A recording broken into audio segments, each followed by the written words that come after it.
नमस्कार दोस्तों, स्वागत है आपका NEET physics by Sohan sir YouTube channel पर। आज हमारा जो चैप्टर स्टार्ट किया था dual nature of matter and radiation का सेकंड लेक्चर है। पार्ट 1 जो था वो हमने पिछले वीडियो में डिस्कस किया था। पहले उस लेक्चर को देखिए, उसके बाद इस लेक्चर पे आइए ताकि ज़्यादा से ज़्यादा जो है वो अंडरस्टैंडिंग इस लेक्चर की आपकी बन सके। तो आज जो है वो हम स्टार्ट करेंगे dual nature of matter and radiation का सेकंड पार्ट, और इसमें सबसे इंपॉर्टेंट टॉपिक है हमारा फोटो इलेक्ट्रिक इफेक्ट।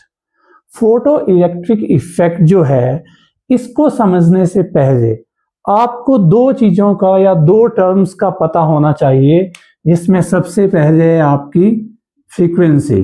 क्या है आपकी फ्रीक्वेंसी? तो मैंने जब आपको पार्टिकल नेचर के बारे में बताया था और वेव नेचर ऑफ रेडिएशन या वेव नेचर के बारे में बताया था, तो वहां पे मैंने फ्रीक्वेंसी टर्म यूज की थी।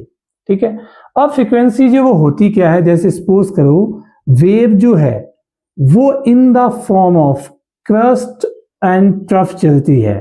सपोज कीजिए वेव जो वो किस फॉर्म में चलती है, इन the form of crust and trough. जरूरी नहीं है वेव हमेशा क्रस्ट एंड ट्रफ की फॉर्म में ही चलेगी, वो हम +1 की एनसीईआरटी में डिटेल में डिस्कस करेंगे। अभी इतना मान के चलो कि वेव जो वो किस फॉर्म में चलती है, क्रस्ट एंड ट्रफ की फॉर्म में। तो क्रस्ट और ट्रफ की फॉर्म में जब चलती है तो वहां पे ये बनता है एक साइकिल। एक क्रस्ट और एक ट्रफ को मिला के बनता है एक साइकिल। ये क्रस्ट और ये ट्रफ।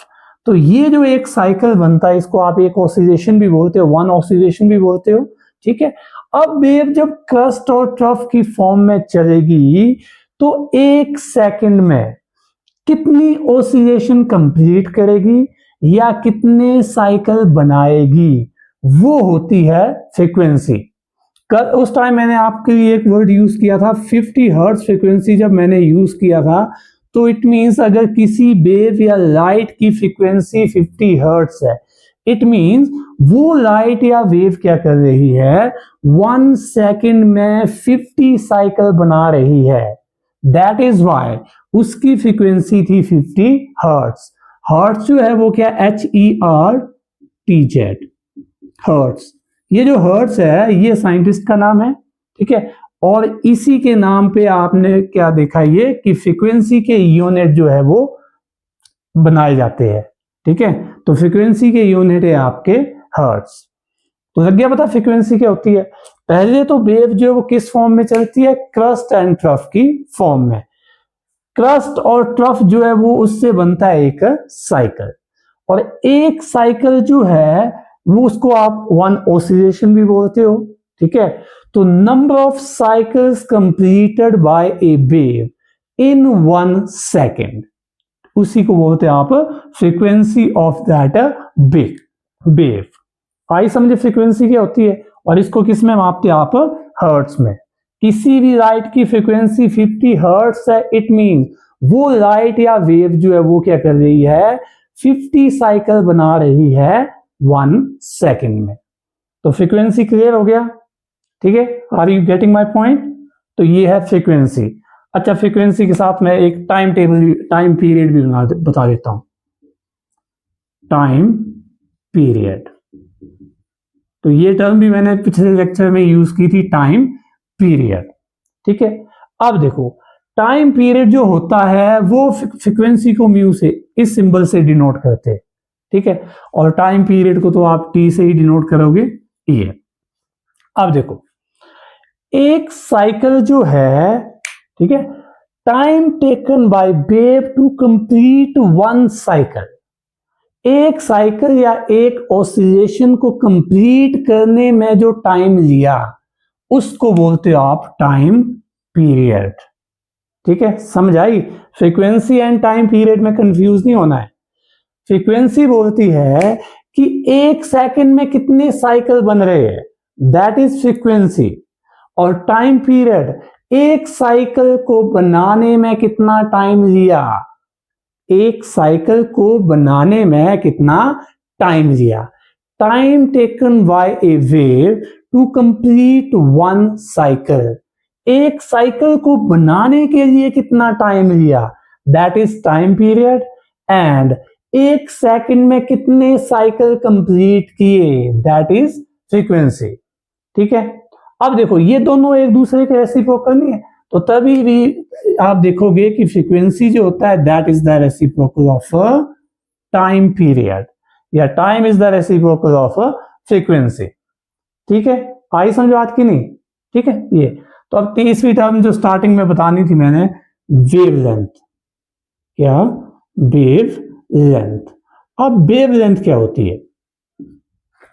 मैंने आपको बताया कि वेव जो है वो किस फॉर्म में चलेगी, क्रस्ट ट्रफ फिर क्रस्ट फिर ट्रफ, ऐसे चलेगी, इस फॉर्म में चलेगी।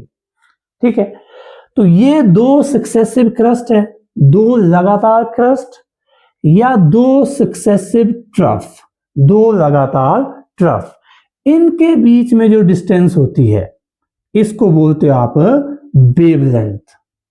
ठीक है, इसको क्या बोलोगे आप? वेवलेंथ। वेवलेंथ को आप डिनोट करोगे लैम्डा से।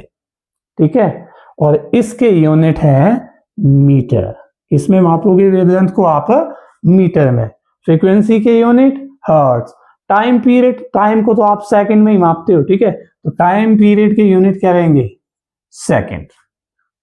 ठीक है, तो ये तीन बेसिक टर्म्स थी जो अभी जो है वो फोटो इलेक्ट्रिक इफेक्ट में यूज होने वाली है, तो इसलिए इन तीनों का एक छोटा सा ओवरव्यू मैंने बता दी। देखो ये अलग से ही एक एक टॉपिक है जो हम बेसिक्स जब एनसीईआरटी स्टार्ट करेंगे ना +1 की, तब देखेंगे इनको। अभी के लिए इतना याद रखो आप। ठीक है, तो फ्रीक्वेंसी समझ आ गया, टाइम पीरियड समझ आ गया, एंड वेव लेंथ। ठीक है, एक वेव नंबर भी बताया था मैंने। ठीक है, तो वेव नंबर जो होता है that is the reciprocal of wave length, wave number. तो ये भी ऐसे ही याद रहे, इसका यूज नहीं होगा वैसे इस चैप्टर में, पर याद रखना वेव नंबर जो होता है वो क्या होता है आपका?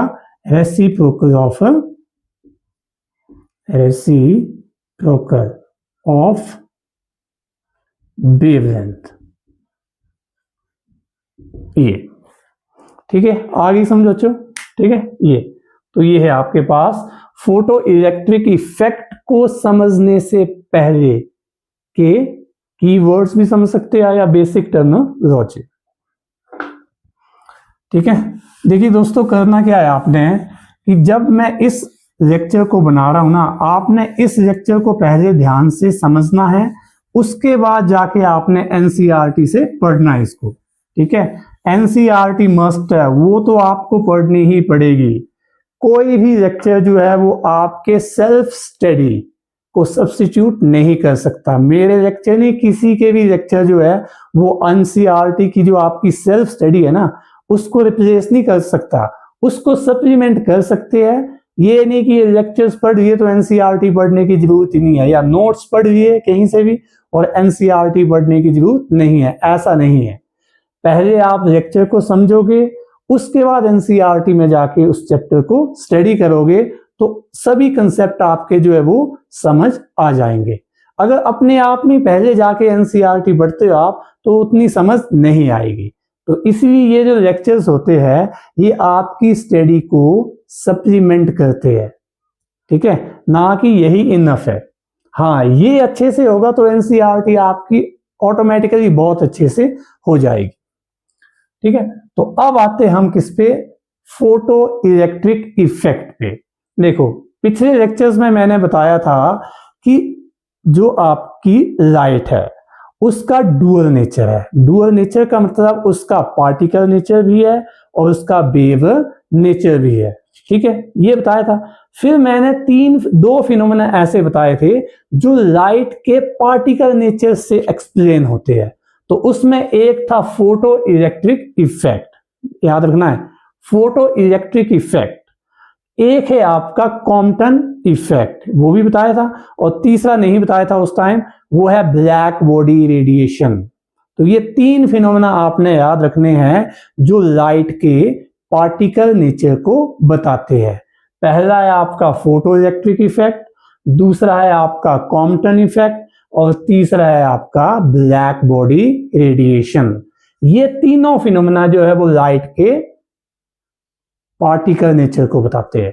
ठीक है, ये अब फोटो इलेक्ट्रिक इफेक्ट में आते हैं हम। तो फोटो इलेक्ट्रिक इफेक्ट में होता क्या है, सबसे पहले एक मेटल लोगे आप या मेटल का सरफेस होगा, ठीक है, जैसे ये आपने माना मेटल का सरफेस, ठीक है, इस पे जो है वो लाइट पड़ेगी, ठीक है, इस पे पड़ेगी लाइट। जब लाइट पड़ेगी तो इस मेटल के सरफेस से क्या होगा, जो इलेक्ट्रॉन्स है वो इजेक्ट होंगे, बाहर निकलेंगे।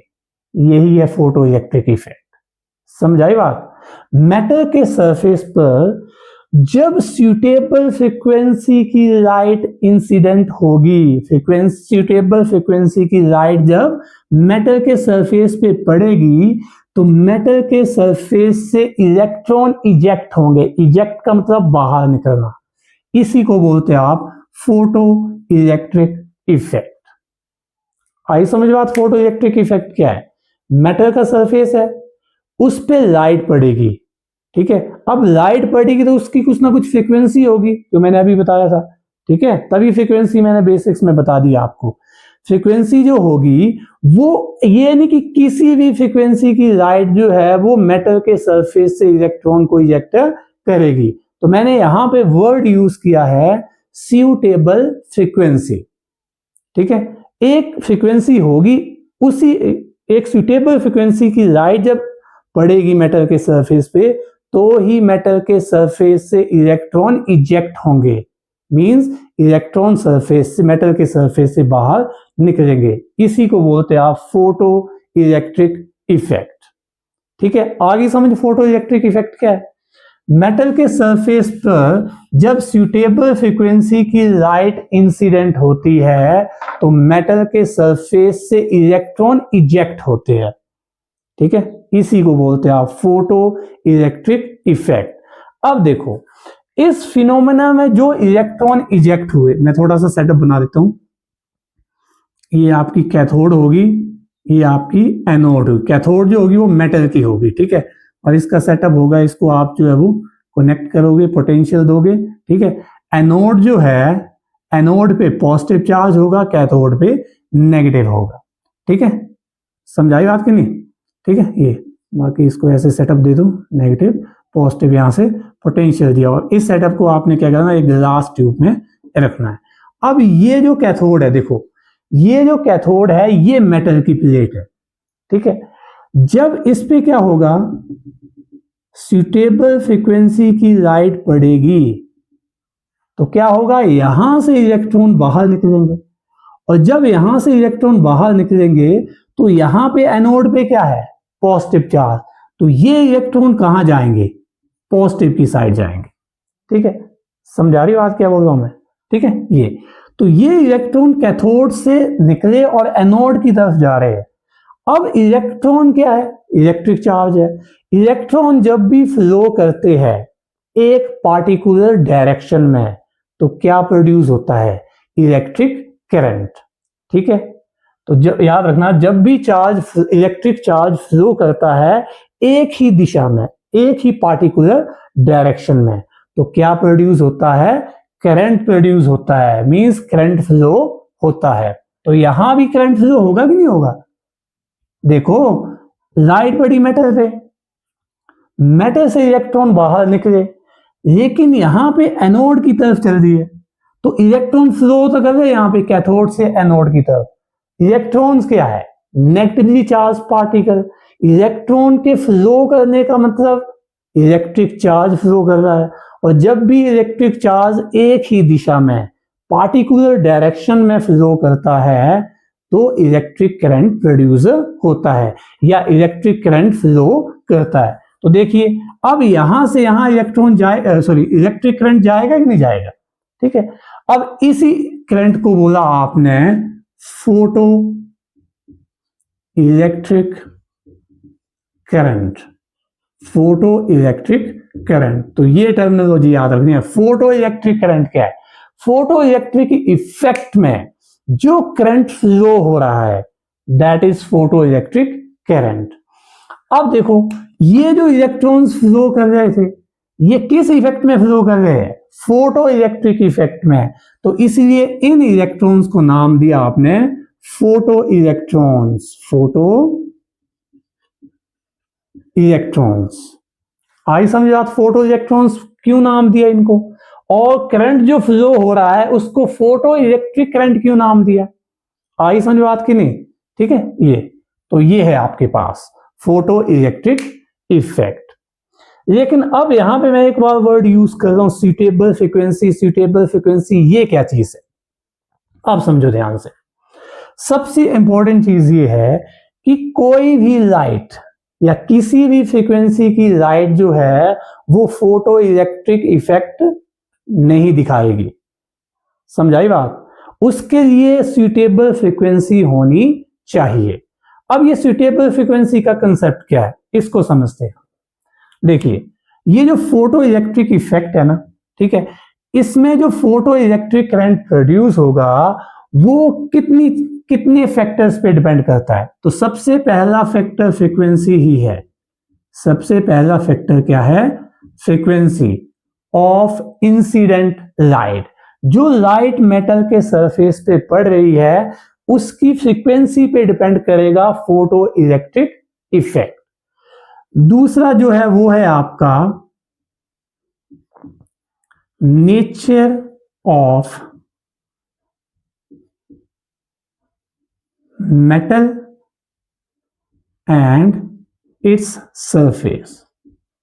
जो मेटल है उसका नेचर कैसा है, मतलब मेटल जिस मटेरियल से बना है उसका नेचर कैसा है, और मेटल का सरफेस जो है वो कैसा है। ठीक है, तो मेटल, यहां पे जो मेटल का एक मेटल जिस मटेरियल से बना है उस पर डिपेंड करता है फोटो इलेक्ट्रिक इफेक्ट, एंड दूसरा मेटल का जो सरफेस है उसका नेचर कैसा है, रफ है कि स्मूथ है कि क्या है, तो उस पर डिपेंड करेगा। ठीक है, और तीसरी इंपॉर्टेंट चीज है आपके पास इंटेंसिटी। अब इंटेंसिटी किसकी होगी? इंसिडेंट लाइट की। मैं एक वर्ड यूज करूं, इंसिडेंट लाइट, कंफ्यूज तो नहीं हो रहे उसमें? इंसिडेंट लाइट वो लाइट है जो किसी चीज के ऊपर पड़ रही है। ठीक है, मेटल के सरफेस के ऊपर ये लाइट पड़ रही है तो ये इंसिडेंट लाइट है। लाइट ये जो किसी चीज पे पड़ रही है, दैट इज इंसिडेंट लाइट। आई समझ बात की नहीं? ठीक है, तो ये है आपके पास फोटो इलेक्ट्रिक इफेक्ट, और कौन कौन से ऐसे फैक्टर है जिसपे फोटो इलेक्ट्रिक इफेक्ट जो है वो डिपेंड करता है। तो फ्रीक्वेंसी है, nature of the material of the metal and surface, और तीसरा है इंटेंसिटी। ठीक है, ये अब हम इन चीजों को वन बाय वन जो वो डिस्कस करेंगे। ठीक है दोस्तों, समझ आ रही है कि नहीं? ठीक है, ये अब मैंने आपको स्टार्टिंग में बताया कि फोटो इलेक्ट्रिक इफेक्ट जो है वो जरूरी नहीं है कि लाइट पड़ेगी किसी भी फ्रीक्वेंसी की तो होगा ही होगा। मैंने इसमें समझाया आपको कि ये जो मेटल, अब यहां भी देखो, ये एक मेटल का सरफेस है। ठीक है, अब मेटल के सरफेस में क्या है? मेटल में फ्री इलेक्ट्रॉन्स होते हैं, ये तो पता है। मेटल्स में क्या होते हैं? फ्री इलेक्ट्रॉन्स होते हैं, और इन्हीं फ्री इलेक्ट्रॉन्स की वजह से ही metals are the good conductor of heat and electricity. ये बिल्कुल 9th-10th के बेसिक्स का बता रहा हूं मैं, +2 में अलग ही लेवल चलेगा कि मेटल जो होती है उसमें कंडक्शन क्यों होती है, तो उसमें जो वो कंसेप्ट आएगा आपका conduction band and balance band का। अब कौन से इलेक्ट्रॉन फ्री होते हैं कौन से नहीं होते, तो वो सेमीकंडक्टर वाला जो चैप्टर है उसमें डिस्कस करेंगे। अभी यही मान के चलो कि मेटल्स में होते हैं फ्री इलेक्ट्रॉन्स, और इन फ्री इलेक्ट्रॉन्स की वजह से ही मेटल जो है that is the good conductor of heat and electricity. मतलब मेटल से तभी हीट जो वो कंडक्ट होती है और हीट ट्रांसफर होती है एक एंड से दूसरे एंड को, और इलेक्ट्रिसिटी जो है वो कंडक्ट करता है, मतलब इलेक्ट्रिसिटी भी एक एंड से दूसरे एंड में जाएगी मेटल से। ठीक है, ये अब ये मेटल का सरफेस है, इसमें है फ्री इलेक्ट्रॉन्स। इसमें क्या है? Free electrons. तो जैसे सपोज को मैं इस ये किसमें एटम है ना, इसके सरफेस के ऊपर, तो एटम का मैं अलग ही स्ट्रक्चर बना देता हूं। ऐसे ये एटम का न्यूक्लियस है, और ये है आपके पास ऑर्बिटल्स, ठीक है, या ऑर्बिट्स ये, और यहाँ पे ये इलेक्ट्रॉन्स है आपके पास। आई समझ क्या बना रहा हूं मैं, this is the Niels Bohr of model of atom, ठीक है। ये तो ये इलेक्ट्रॉन बना दिए मैंने, अब ये ऐसे बना दिए डॉट, पूरे सिस्टमेटिकली नहीं बनाए थे, ठीक है, समझाने के लिए। अब देखो, अब ये इलेक्ट्रॉन जो है वो फ्री है, बैलेंस शेल वाले जो इलेक्ट्रॉन है वो क्या है, फ्री है, ठीक है, फ्री है। लेकिन अब देखो ध्यान से, जब इस पे लाइट पड़ेगी तो ये पड़ी लाइट, अब लाइट जब सरफेस पे पड़ रही है तो लाइट में क्या है, ये आपको पता है, लाइट में है फोटोन, ठीक है, और फोटोन में कितनी एनर्जी होती है, इक्वल टू एच न्यू, ये भी पता है आपको, ठीक है। ये जब लाइट जो है वो फोटोन पे पड़ेगी, अब सॉरी जब लाइट जो वो इलेक्ट्रॉन के ऊपर पड़ेगी या मेटल के सरफेस के ऊपर पड़ेगी, तो फोटोन जो है वो अपनी एनर्जी जो है वो किसको देंगे, इलेक्ट्रॉन को, ठीक है। अब ये जो, अब देख, तभी तो बोल रहा हूं मैं, देखिए अगर फोटोन के पास इतनी एनर्जी है, फोटोन के पास कम एनर्जी है या ज्यादा एनर्जी है, वो किस पे डिपेंड कर रहा है, इसकी फ्रीक्वेंसी पे, तो तभी तो सूटेबल फ्रीक्वेंसी बोला मैंने, ठीक है। अब होगा क्या, ये जो फोटोन है लाइट के अंदर, ये अपनी एनर्जी जो है वो इलेक्ट्रॉन्स को देंगे, किसको देंगे, इलेक्ट्रॉन्स को, ठीक है। अब इलेक्ट्रॉन जो इस एनर्जी का यूज जो है वो दो तरीके से करेगा, ध्यान से समझना, ये बहुत इंपॉर्टेंट कंसेप्ट है। फोटो इलेक्ट्रिक इफेक्ट में क्या हुआ, जैसे ही लाइट पड़ी मेटल के सरफेस के ऊपर, तो लाइट में थे फोटोन, तो इट मींस फोटोन पड़ रहे हैं यहां पे। अब फोटोन जो है वो इलेक्ट्रॉन को अपनी एनर्जी देगा या इलेक्ट्रॉन फोटोन की एनर्जी देगा, तो उस केस में क्या होगा, अब इलेक्ट्रॉन के पास कितनी एनर्जी आ गई, इक्वल टू एच म्यू, ठीक है। ये अब इस एनर्जी को इलेक्ट्रॉन दो जगह यूज करेगा, ध्यान से देखना, ठीक है। पहला, इलेक्ट्रॉन जो है वो सरफेस पे आएगा, मेटल के सरफेस पे आएगा, तो अब ऐसे खुद नहीं आ सकता, क्योंकि यहां पे इस पे क्या लगी हुई है, फोर्स लगी हुई है, ठीक है। ये, या दूसरा तरीके से भी समझ सकते हो, जैसे सपोज कीजिए, देखिए जैसे सपोज करो ये सोडियम का एटम है, ऐसे समझा दिया मैंने। अब सोडियम के एटम से इलेक्ट्रॉन जो है उसने क्या किया, वो सरफेस पे आ गया, वो सरफेस पे आ गया। जब इलेक्ट्रॉन बाहर आ गया तो पीछे क्या रह गया, कैटाइन ही रह गया, पीछे क्या रह गया, कैटाइन। अब कैटाइन जो है वो इलेक्ट्रॉन को आगे जाने देगा नहीं, ये इसको अपनी ओर नहीं खींचेगा, क्योंकि दोनों पे चार्ज है, तो दो चार्जेस के बीच में जो फोर्स लगेगी that is electrostatic force of attraction, ठीक है, क्योंकि एक पे नेगेटिव चार्ज है, एक पे पॉजिटिव। तो यहां पे मैं बताना क्या चाहता हूं कि इलेक्ट्रॉन जो है वो अभी न्यूक्लियस की फोर्स उस पे लग रही है, न्यूक्लियस की फोर्स उस पे लग रही है। तो जैसे ही फोटोन जो है वो अपनी एनर्जी इलेक्ट्रॉन को देगा, तो इलेक्ट्रॉन जो है वो पहले अपने आप को न्यूक्लियस से फ्री करेगा, न्यूक्लियस से जो उसको फोर्स ऑफ अट्रैक्शन लग रही है ना, उससे वो अपने आप को फ्री करेगा। तो जब फ्री करेगा तो कुछ एनर्जी यूज करेगा, ये कि नहीं करेगा, करेगा। वो एनर्जी कहां से मिलेगी उसको, यहां से, ठीक है।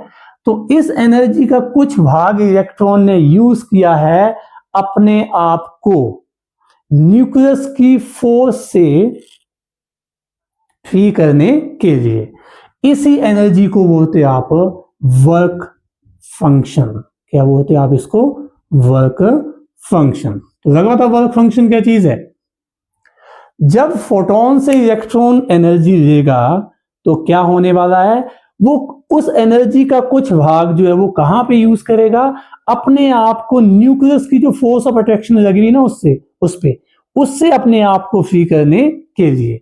तो थोड़ी एनर्जी उसने जो वो यहां पे यूज कर दी अपने आप को फ्री करने के लिए। अब ये सरफेस पे आ गया फ्री होके, ठीक है। अब आगे जाने, अब मेटल के सरफेस से जब बाहर निकलेगा तो बाहर जाने के लिए भी तो एनर्जी चाहिए उसको, ठीक है। वो एनर्जी जो वो कहां से मिलेगी, यहां से, जो ये जो आपके पास equal to H nu energy थी ना, यहां से थोड़ी एनर्जी उसने as a work function use की अपने आप को न्यूक्लियस से फ्री होने के लिए, न्यूक्लियस से फ्री होने के लिए, और बाकी एनर्जी जो बची उसको वो यूज करेगा इलेक्ट्रॉन के सरफेस से बाहर जाने के लिए। जब वो बाहर जाएगा तो कौन सी एनर्जी यूज करेगा वो? Kinetic energy, that is half mv²। ये समझाना चाहता हूं मैं कि लाइट जब मेटल के सुटेबल फ्रीक्वेंसी की लाइट जब मेटल के सरफेस पे पड़ेगी तो लाइट में फोटोन है। अब यहां देखो, अब लाइट को क्या मान रहे हो आप? यहां पे वेव मान रहे हो कि पार्टिकल मान रहे हो? पार्टिकल, क्योंकि इलेक्ट्रॉन क्या है? पार्टिकल। पार्टिकल के साथ किसकी टक्कर होगी? पार्टिकल की। यहां पे पार्टिकल किसको मान रहे हो आप? फोटोन को। ठीक है, तो तभी ये लाइट के पार्टिकल नेचर को बताता है। ठीक है, तो समझा रही बात क्या बोल रहा हूं मैं? तो अब जो एनर्जी यूज हुई है, यूज की है, एक as a work function nucleus से फ्री होने के लिए, और दूसरा as a kinetic energy electron sorry atom या मेटल के सरफेस से बाहर जाने के लिए। तो यहां पे दो जगह यूज होगी एनर्जी। आई समझ बात? तो ये इक्वेशन ये नहीं बन गई, जो फोटोन से एनर्जी ली थी उसको यूज किया था as a work function plus remaining half mv²। ठीक है, ये तो अब ध्यान दो यहां पे, अगर लाइट के पास इतनी एनर्जी है, इतनी एनर्जी है कि वो इलेक्ट्रॉन को इतनी एनर्जी देगा कि थोड़ी एनर्जी वो यूज करेगा as a work function nucleus की फोर्स ऑफ अट्रैक्शन से अपने आप को फ्री करने के लिए, और बाकी बची एनर्जी को यूज करेगा वो किसके लिए? मेटल के सरफेस से बाहर जाने के लिए। यू कैन से इन the form of kinetic energy. तो फोटो इलेक्ट्रिक इफेक्ट होगा। समझाई बात की नहीं? अब मैं एक सिंपल एग्जांपल से समझाता हूं। देखो, ये जो वर्क फंक्शन होता है ना बच्चे, ये अलग अलग मेटल का अलग अलग होता है। ठीक है, ये जो वर्क फंक्शन है, जैसे सभी मेटल के सरफेस पे इलेक्ट्रॉन को बाहर निकलने के लिए एक ही एनर्जी नहीं चाहिए, वो तभी तो बोल रहा मैंने, वो डिपेंड करता है मेटल जिस मटेरियल से बनी है उसके नेचर पे। ठीक है, तो अलग अलग मेटल का अलग अलग नेचर होता है, तो उसके वहां से इलेक्ट्रॉन को निकलने के लिए अलग अलग एनर्जी की जरूरत पड़ती है। तो सभी मेटल में ये नहीं होगा कि इलेक्ट्रॉन जो इतनी एनर्जी से ही मेटल के सरफेस पे आ जाएगा। किसी में कम एनर्जी लगेगी, किसी में ज्यादा एनर्जी लगेगी। सपोज करो एक मेटल मानी मैंने, ठीक है, उसका जो वर्क फंक्शन है, वहां से इलेक्ट्रॉन को रिलीज करने के लिए एनर्जी चाहिए, सपोज करो 7 यूनिट। ये एक मेटल मानी मैंने, और इसका जो वर्क फंक्शन है वो सपोज करो 7 यूनिट माना मैंने। अब यहां पे जो इलेक्ट्रॉन है उस पे लाइट पड़ी, और लाइट में जो फोटोन था वो था, उसकी एनर्जी थी h, और इसकी एनर्जी है सपोज करो 5 यूनिट। कितनी एनर्जी है? 5 यूनिट। अब देखो, इलेक्ट्रॉन को यहां पे न्यूक्लियस से फ्री होने के लिए कितनी यूनिट एनर्जी चाहिए? 7 यूनिट। लेकिन जो लाइट पड़ रही है मेटल्स के सरफेस के ऊपर, उसकी एनर्जी क्या है? कम है। उसकी एनर्जी क्या है? कम है। तो कम है तो देखो 5 यूनिट एनर्जी से ये इलेक्ट्रॉन न्यूक्लियस से फ्री हो पाएगा? नहीं। तो जब न्यूक्लियस से फ्री ही नहीं हो पाएगा तो मेटल के सरफेस से कैसे इजेक्ट होगा? तो इस केस में फोटो इलेक्ट्रिक इफेक्ट नहीं होगा। आई समझ बात की नहीं? ये उसके बाद दूसरा केस मानते हैं हम, ये लो मेटल वही मानी मैंने, ठीक है। अब लाइट जो वो अलग फ्रीक्वेंसी की आई, और जब फ्रीक्वेंसी अलग होगी तो इसकी एनर्जी भी अलग होगी, और इसका वर्क फंक्शन वही 7 यूनिट ही माना मैंने, और यहां पे ये जो लाइट है इसकी एनर्जी मैंने 7 यूनिट माने। अब बताओ ये लाइट जो है वो इस मेटल में फोटो इलेक्ट्रिक इफेक्ट कर पाएगी कि नहीं? देखो ये जो 7 यूनिट एनर्जी है इसको इलेक्ट्रॉन लेगा, ठीक है। अब इलेक्ट्रॉन जो है 7 यूनिट एनर्जी जो वो यूज करेगा अपने आप को एज ए वर्क फंक्शन, अपने आप को न्यूक्लियस की अट्रैक्शन से फ्री करने के लिए। तो वो क्या होगा? न्यूक्लियस से फ्री होके सरफेस पे आ गया। कहां पे आ गया? ये सरफेस पे आ गया, ठीक है। तो सरफेस पे आ गया, फोटो इलेक्ट्रिक इफेक्ट हुआ कि नहीं हुआ? फोटो इलेक्ट्रिक इफेक्ट की कंडीशन क्या है कि मेटल से इलेक्ट्रॉन बाहर भी जाना चाहिए।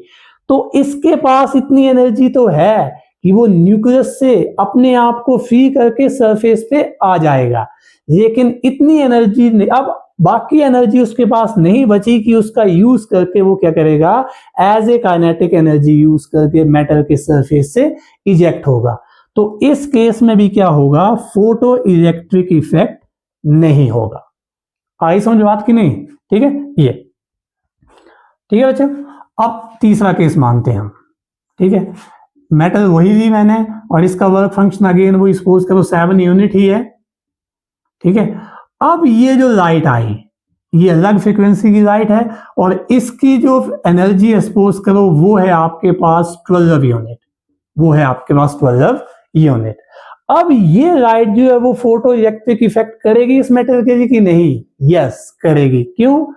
12 में से 7 यूनिट एनर्जी जो है वो इलेक्ट्रॉन यूज करेगा अपने आप को मेटल के सॉरी न्यूक्लियस से फ्री करने के लिए, ठीक है। और बाकी जो एनर्जी बची कितनी, 7, 12 में से 7 तो यूज होगी एज ए वर्क फंक्शन, बाकी जो एनर्जी बची वो यूज करेगा in the form of kinetic energy. तो यहां पे 7 यूनिट तो 5 यूनिट एनर्जी से इलेक्ट्रॉन जो है वो मेटल से बाहर जाएगा। आई समझ बात की नहीं? ठीक है, तो ये है। तो देखिए, तो सुटेबल फ्रीक्वेंसी, अब मैंने यहां पे एनर्जी के कंसेप्ट में समझाया था आपको, ठीक है। फ्रीक्वेंसी किससे जुड़ी हुई है? एनर्जी से। तो इट मींस यहां पे देखा आपने कि कम से कम एनर्जी तो चाहिए इलेक्ट्रॉन को मेटल के सरफेस से बाहर निकलने के लिए। तो कम से कम कितनी एनर्जी चाहिए? जैसे यहां पे देखो इस मेटल के लिए कम से कम 7 से ज्यादा चाहिए, ठीक है। तो 7 जो है वो यहां पे ये है आपकी थ्रेशोल्ड फ्रीक्वेंसी, थ्रेशोल्ड फ्रीक्वेंसी, ठीक है। तो लगा पता फोटो इलेक्ट्रिक इफेक्ट कब होगा? जब लाइट की फ्रीक्वेंसी जो है वो थ्रेशोल्ड फ्रीक्वेंसी होगी, नहीं, थ्रेशोल्ड फ्रीक्वेंसी से ज्यादा होगी, तभी फोटो इलेक्ट्रिक इफेक्ट जो है वो होगा। तभी इलेक्ट्रॉन के पास इतनी एनर्जी होगी कि कुछ एनर्जी को वो यूज कर पाएगा एज ए वर्क फंक्शन और रिमेनिंग एनर्जी को वो यूज करेगा in the form of kinetic energy. आई समझ बात की नहीं? ठीक है, ये तो अब देखो, तो ये जो थ्रेशोल्ड फ्रीक्वेंसी है ये अलग अलग मेटल के लिए अलग अलग होती है, ठीक है। सोडियम के लिए अलग होगी, अलग अलग मेटल्स के लिए अलग अलग थ्रेशोल्ड फ्रीक्वेंसी होती है। हो सकता है सपोज करो कि एक लाइट जो है वो एक मेटल में फोटो इलेक्ट्रिक इफेक्ट कर दे, लेकिन वही लाइट जो है वो दूसरी मेटल के लिए फोटो इलेक्ट्रिक इफेक्ट ना करे। क्यों? हो सकता है कि थ्रेशोल्ड फ्रीक्वेंसी जो है वो दूसरी मेटल के लिए ज्यादा हो और पहली के लिए कम हो, ठीक है। ये तो ये है आपके पास। आई समझ बात की नहीं? समझ आई कि नहीं? ये ठीक है। तो थ्रेशोल्ड फ्रीक्वेंसी समझ आ गया। अब सूटेबल फ्रीक्वेंसी का मतलब क्या है आपके पास कि कम से कम कितनी फ्रीक्वेंसी होनी चाहिए इंसिडेंट लाइट की ताकि वो फोटो इलेक्ट्रिक इफेक्ट जो है उसको कर सके। एक और इंपॉर्टेंट पॉइंट याद रखना है कि फोटो इलेक्ट्रिक इफेक्ट जो है वो एक आपके पास कैसा फिनोमेना है? इंस्टेंटेनियस फिनोमेना है। इट मींस जैसे ही लाइट जो है वो मेटल के सरफेस पे पड़ेगी तो उसी समय ही इलेक्ट्रॉन की इजेक्शन जो है वो मेटल के सरफेस से स्टार्ट हो जाएगी।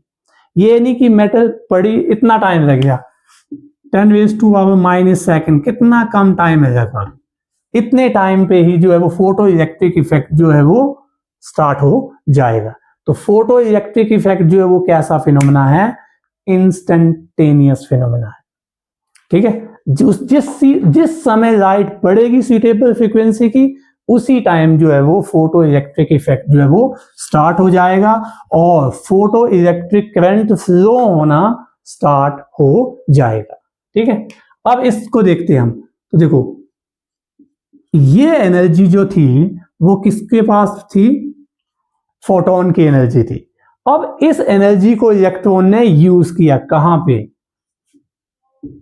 वर्क फंक्शन में, और जो बाकी बची वो कहां गई, इन the form of kinetic energy. ठीक है, अब देखो तो कितनी एनर्जी थी फोटोन की, एच म्यू। ठीक है, वर्क फंक्शन में कितना यूज हुआ तो उसको एच म्यू नॉट लिखना है। Mu naught is the threshold frequency and kinetic energy is half M we square. ठीक है, ये अब इसको आप यहां ले आओ तो ये आएगा H mu minus H mu not equal to half M we square. अब H is taken as common तो ये आएगा H mu minus mu not equal to half M we square. अब इसको इंटरचेंज करके लिखो तो हाफ एम वी स्क्वायर आया आपके पास H into mu minus mu not. तो this is Einstein photo electric equation. ठीक है, और यहीं से क्वेश्चन जो बनता है। फोटो इलेक्ट्रिक इफेक्ट बहुत इंपॉर्टेंट टॉपिक है नीट के पर्सपेक्टिव में।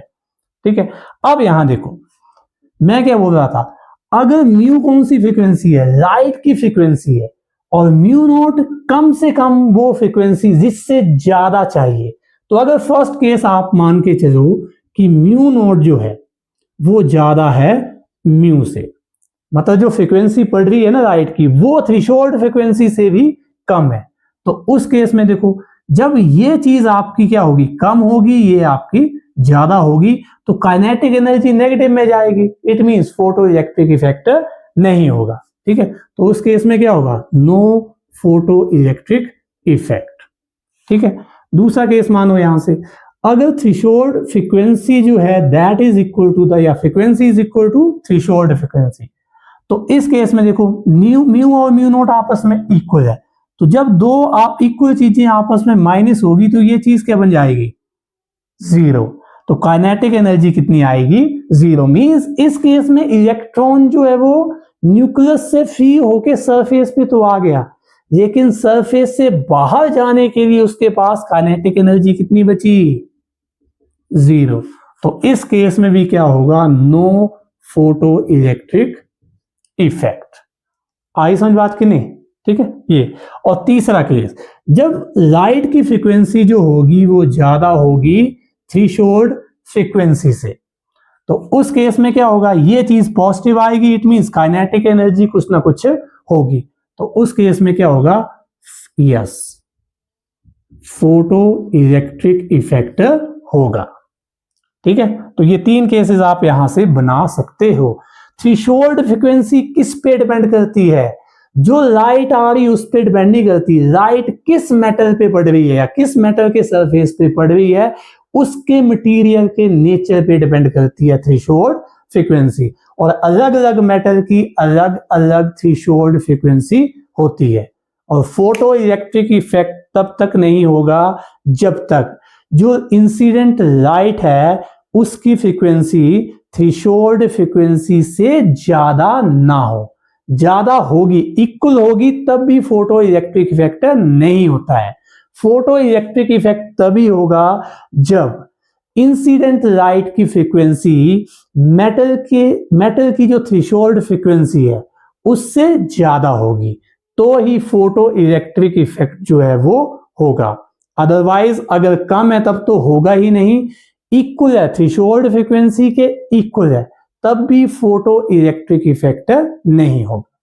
तो this is all about photo electric effect and Einstein photo electric equation. आई समझो बात कि नहीं। ठीक है, ये तो आगे जो है वो हम देखेंगे कि जो फोटो इलेक्ट्रिक करंट है, जो फोटो इलेक्ट्रिक इफेक्ट में प्रोड्यूस हुआ, वो कब कम होता है कब ज्यादा होता है। तो देखते हैं, अब इसको इसी चैप्टर में कर देते, खत्म करते इसको ना। ठीक है, ये अब देखो थोड़े से 2-3 पॉइंट है, बहुत इंपॉर्टेंट है, ये याद रखने आपने। सबसे पहले मैं बताऊं कि फ्रीक्वेंसी जो है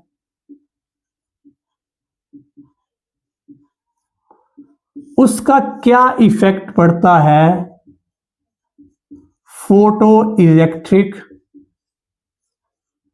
करंट पे। फोटो इलेक्ट्रिक करंट पे।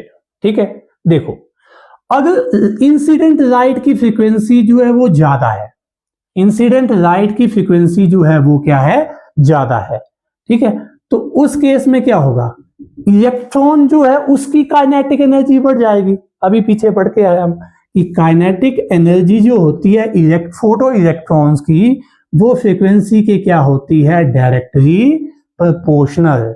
अगर फोटो इलेक्ट्रिक इफेक्ट में इंसिडेंट लाइट की फ्रीक्वेंसी ज्यादा है तो जो फोटो इलेक्ट्रॉन इजेक्ट हो रहे हैं उनकी काइनेटिक एनर्जी भी ज्यादा होगी। ठीक है, तो उस केस में क्या होने वाला है, काइनेटिक एनर्जी जो है वो ज्यादा होने का मतलब इलेक्ट्रॉन जो है वो फास्ट जो है वो कैथोड से एनोड तक पहुंच रहा है।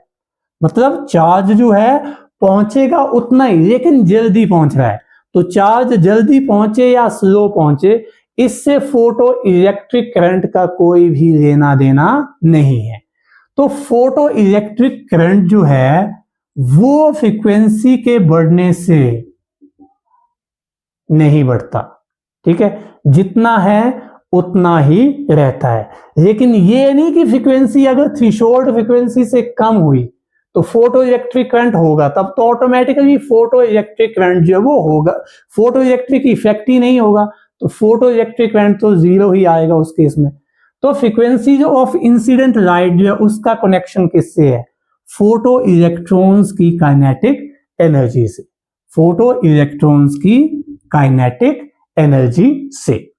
आई समझ बात कि नहीं। ठीक है, ये दूसरा है आपके पास इंटेंसिटी। ये आया दूसरा keyword, intensity of incident light. ठीक है, ये इंटेंसिटी देखो, किसी भी लाइट की इंटेंसिटी या रेडिएशन की इंटेंसिटी क्या होती है, एक यूनिट एरिया में एक यूनिट टाइम पर कितनी एनर्जी पड़ रही है। सपोज करो ये 1 यूनिट एरिया है, ठीक है, और 1 यूनिट टाइम में यहां पे कितनी एनर्जी पड़ रही है लाइट की, दैट इज इट्स इंटेंसिटी। आई समझ बात, इंटेंसिटी क्या होती है, energy per unit area per unit time.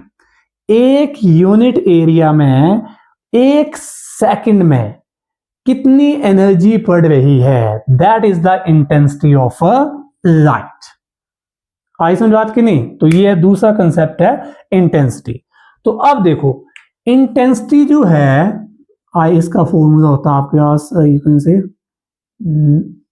Power upon area बोल सकते हैं आप इसको, पावर एनर्जी एरिया, ये ठीक है। ये अब देखो इंटेंसिटी का इफेक्ट जो है वो पड़ेगा फोटो इलेक्ट्रिक करंट पे कि नहीं, यस। अगर इंटेंसिटी ज्यादा होगी तो ज्यादा इलेक्ट्रॉन जो है उनको ज्यादा एनर्जी मिलेगी। जब ज्यादा एनर्जी मिलेगी तो ज्यादा इलेक्ट्रॉन जो है वो बाहर निकलेंगे, तो इलेक्ट्रॉन की संख्या बढ़ रही है। तो फोटो इलेक्ट्रॉन्स की संख्या जब बढ़ेगी तो फोटो इलेक्ट्रिक करंट जो है, फोटो इलेक्ट्रिक करंट वो भी बढ़ेगा। ठीक है, तो इंटेंसिटी का इफेक्ट पड़ता है फोटो इलेक्ट्रिक करंट पे, यस। इंसिडेंट लाइट की इंटेंसिटी जब बढ़ेगी तो फोटो इलेक्ट्रॉन्स जो है वो ज्यादा निकलेंगे। तो जब फोटो इलेक्ट्रॉन ज्यादा फ्लो होंगे तो फोटो इलेक्ट्रिक करंट जो है वो भी क्या होगा, बढ़ेगा। ठीक है, ये अब क्या हमेशा बढ़ता रहेगा, ये ध्यान से देखो। अब इंटेंसिटी जो है वो क्या कर रही है, वो इलेक्ट्रॉन्स को क्या कर रही है, ज्यादा बाहर निकाल रही है। ठीक है, इंटेंसिटी बढ़ाई, ज्यादा फोटो इलेक्ट्रॉन्स निकले, ज्यादा फोटो इलेक्ट्रिक करंट बढ़ा। ठीक है, फिर से बढ़ाई और ज्यादा फोटो इलेक्ट्रॉन्स निकले और ज्यादा फोटो इलेक्ट्रिक करंट बढ़ा। लेकिन ये बताओ मुझे, मेटल के सरफेस के अंदर इलेक्ट्रॉन्स की संख्या तो फिक्स है ना, फिक्स है। ठीक है, ये तो जब इंटेंसिटी को आप बढ़ाते गए तो एक स्टेज आई जब जितने भी इलेक्ट्रॉन्स थे मेटल के सरफेस पर वो सभी एनोड पे पहुंच गए हैं। जो स्टार्टिंग में जो डायग्राम बनाया था मैंने, वहां पे पहुंच गए। जब वहां पे पहुंच गए हैं तो उसके बाद इंटेंसिटी बढ़ा के कोई फायदा नहीं है। तो एक सर्टेन लिमिट तक ही इंटेंसिटी को बढ़ाओगे आप तो ही फोटो इलेक्ट्रिक करंट बढ़ेगा। ठीक है, उसके बाद क्या होगा, जब मैक्सिमम नंबर ऑफ इलेक्ट्रॉन, जब टोटल चार्ज, मैक्सिमम जितना चार्ज फ्लो हो सकता है वो एक बार फ्लो होना स्टार्ट हो गया, तो उसके बाद जो है वो इंटेंसिटी के बढ़ाने से फोटो इलेक्ट्रिक करंट नहीं बढ़ेगा। तो उस केस में क्या हुआ, करंट मैक्सिमम हो गया। ठीक है, और करंट मैक्सिमम जो होता है उसी को बोलते हैं हम सैचुरेटेड करंट, सैचुरेटेड करंट। ये तो इंटेंसिटी के बढ़ाने से स्टार्टिंग में क्या होगा, इंटेंसिटी जब बढ़ेगी इंसिडेंट लाइट की तो फोटो इलेक्ट्रिक करंट बढ़ेगा। उसके बाद क्या होगा, फिर बढ़ेगा, लेकिन एक टाइम पे क्या होगा, इंटेंसिटी पे मैक्सिमम करंट आ जाएगा। इंटेंसिटी को आप और ज्यादा बढ़ाओगे तो फोटो इलेक्ट्रिक करंट नहीं बढ़ेगा। तो फोटो इलेक्ट्रिक करंट की जो मैक्सिमम वैल्यू है उसी को बोलते हैं आप सैचुरेटेड करंट। अब उसके बाद अगर आप इंटेंसिटी को बढ़ाओगे फोटो इलेक्ट्रिक करंट जो है वो नहीं बढ़ेगा। आई समझो बात की नहीं? ठीक है, ये तो काइनेटिक एनर्जी जो है वो इलेक्ट्रॉन्स की वो किससे जुड़ी हुई है, फ्रीक्वेंसी से, और फोटो इलेक्ट्रिक करंट जो है वो किससे जुड़ा हुआ है, आपका इंटेंसिटी से। ठीक है, ये आई समझ बात की नहीं, ये चीज। उसके बाद एक आएगा आपके पास स्टॉपिंग पोटेंशियल। क्या आएगा, स्टॉपिंग पोटेंशियल। ठीक है, तो ये मैं उस डायग्राम से ही समझा देता हूं आपको। देखो ये बड़ी इंटरेस्टिंग चीज है। देखो ये कैथोड था, ठीक है, और ये आपका एनोड है। कैथोड एनोड पे पॉजिटिव चार्ज, ठीक है, ये पोटेंशियल दिया। अब स्टार्टिंग में देखो, जब यहां पे लाइट, इंसिडेंट लाइट बढ़ेगी, ठीक है, कैथोड जो वो मेटल की प्लेट है, तो इलेक्ट्रॉन जो है वो यहां जाएंगे, इलेक्ट्रॉन जो वो यहां जाएंगे। ठीक है, अब देखो जैसे जैसे यहां पे जो है वो एनोड पे पॉजिटिव पोटेंशियल बढ़ता जाएगा, ए पे अगर पॉजिटिव चार्ज बढ़ रहा है तो ये इलेक्ट्रॉन को और ज्यादा नहीं अपनी ओर खींचेगा, तो उससे क्या होगा, जो इलेक्ट्रॉन्स है वो ज्यादा फ्लो होंगे किसको, एनोड की तरफ। ठीक है, ये तो इससे क्या होने वाला है, आपके पास इलेक्ट्रॉन की काइनेटिक एनर्जी जो है वो बढ़ेगी। ठीक है, काइनेटिक एनर्जी बढ़ेगी। ठीक है, लेकिन अब मैं क्या करता हूं, देखो मैंने यहां पे क्या किया, जो पोटेंशियल डिफरेंस था उसको रिवर्स कर दिया। अब मैंने एनोड पे नेगेटिव चार्ज देना स्टार्ट कर दिया। जैसे ही एनोड पे यहां से नेगेटिव पोटेंशियल जाएगा तो ये जो नेगेटिव चार्ज है एनोड पे, ये इलेक्ट्रॉन को अब अपोज करेगा यहां आने के लिए। ठीक है, और ज्यादा नेगेटिव पोटेंशियल दूंगा तो और कम इलेक्ट्रॉन यहां पहुंचेंगे, और ज्यादा अगर मैं यहां पे नेगेटिव पोटेंशियल बढ़ाऊंगा तो बहुत ही कम इलेक्ट्रॉन यहां पे पहुंचेंगे। और एक स्टेज ऐसी आएगी जहां पे जब मैं एक वैल्यू तक नेगेटिव पोटेंशियल बढ़ाऊंगा तो कोई भी इलेक्ट्रॉन जो यहां से इजेक्ट नहीं होगा, तो उस केस में क्या होगा, करंट जो है वो जीरो हो जाएगा। ठीक है, तो ये नेगेटिव पोटेंशियल की वो वैल्यू जिसपे फोटो इलेक्ट्रिक करंट जो है वो कितना हो जाता है, जीरो बन जाता है, इसी पोटेंशियल को बोलते हैं आप स्टॉपिंग पोटेंशियल। ये तो स्टॉपिंग पोटेंशियल लगा पता। देखो पोटेंशियल अगर नेगेटिव होगा तभी तो फोटो इलेक्ट्रिक करंट जो है वो कम होता जाएगा। देखो यहां से, ठीक है, पहले एनोड पे पॉजिटिव चार्ज था तो इलेक्ट्रॉन जो थे वो एनोड की तरफ अट्रैक्ट हो रहे थे। ठीक है, अब उसके बाद देखा हमने कि जैसे ही मैंने क्या किया, एनोड को नेगेटिव पोटेंशियल दिया, तो जैसे ही एनोड पे नेगेटिव आएगा तो वो इलेक्ट्रॉन को खींचेगा थोड़ी, अब उसको रिपेल करेगा, इट मींस वो उसको यहां पे आने नहीं देगा। तो जैसे जैसे नेगेटिव पोटेंशियल बढ़ता जाएगा, एनोड पे इलेक्ट्रॉन के पहुंचने की संख्या कम होती जाएगी, और एक स्टेज ऐसी आएगी किसी नेगेटिव पोटेंशियल पर जब कोई भी इलेक्ट्रॉन जो वो मेटल के सरफेस पे इजेक्ट नहीं हो पाएगा, तो उस केस में फोटो इलेक्ट्रिक करंट जो है वो जीरो हो जाएगा। तो उस पोटेंशियल को बोलते हैं आप स्टॉपिंग पोटेंशियल। आई समझ बात की नहीं? ठीक है, ये तो इस तरह से आपका ये जो चैप्टर है वो खत्म होता है। बाकी कुछ कोई दिक्कत होगी या कोई की पॉइंट बचा है तो उसको नेक्स्ट चैप्टर में हम कवर करेंगे। ठीक है दोस्तों, तो लेक्चर काफी लंबा हो गया आज। ठीक है, तो बहुत बहुत धन्यवाद आपका कि इतने समय तक मेरे साथ बने रहे। और फिर से मैं आपसे एक वही रिक्वेस्ट करता हूं कि इस चैनल को आप सब्सक्राइब कीजिए, बेल आइकन को दबाइए और ज्यादा से ज्यादा शेयर कीजिए, ताकि वाकई में जिनको जरूरत है फ्री ऑफ कॉस्ट इस हाई क्वालिटी कंटेंट की, वो उसका सही तरीके से यूज कर पाए।